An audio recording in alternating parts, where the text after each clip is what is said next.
Oh gosh, na. Na, mae'n really beryglus. Oedd hi bron wedi cael ei bwrw fyna. Mae rai pobl wedi dweud wrthyn ni byddai'r cyngor ddim yn gwrando tan mae rhywun yn marw.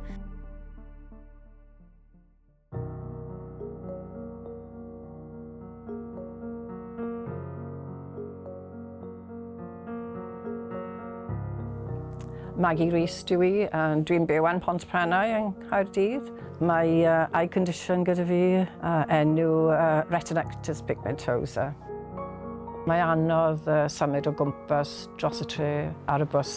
Mae arno ofn.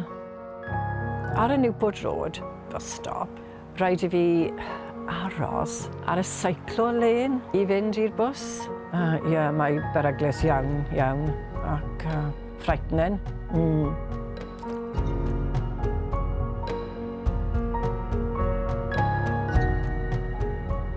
So mae hwn yn enghraifft o bus stop border ar Newport Road. So fi'n gwybod bod hwn yn un peryglus iawn, un sydd ddim yn hygyrch o gwbl. Mae menyw yn dod off y bus. Oh my gosh. Mae menyw jyst wedi dod off y bus a ti'n gallu gweld oedd hi'n edrych o gwmpas i weld os oedd beic yn dod. Felly i rywun sydd ddim yn gallu gweld, falle bydde rywun wedi cerdded i mewn i'r lôn a oedd y beic na wedi dod yn mor gyflym.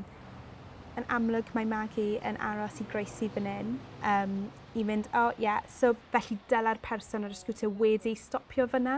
So, mae beic yn dod. Oh gosh, na. Na, mae'n really beryglus. Oedd hi bron wedi cael ei bwrw fyna, so hwnnw beth ni'n siarad am. Dyw rhain ddim yn ddiogel o gwbl.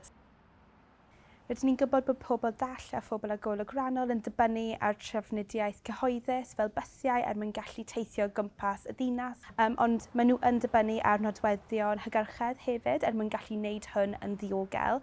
Felly mae angen cyrbiau arnyn nhw, mae angen tactile paving arnyn nhw mwyn gallu gwybod ble maen nhw yn teithio os maen nhw'n mynd i cerdded mewn i ffordd neu lôn beicio. Rydyn ni'n gwybod bod bus border designed ddim yn cael y nodweddion hygyrchedd yma. Mae damwain difrifol yn bosib ar y funud. Mae rai pobl wedi dweud wrthyn ni byddai'r cyngor ddim yn gwrando tan mae rhywun yn marw. A mae hynna'n really galed i glywed, ond os nad yw'r cyngor yn gwrando yn anffodus, mae pobl yn mynd i meddwl hynna.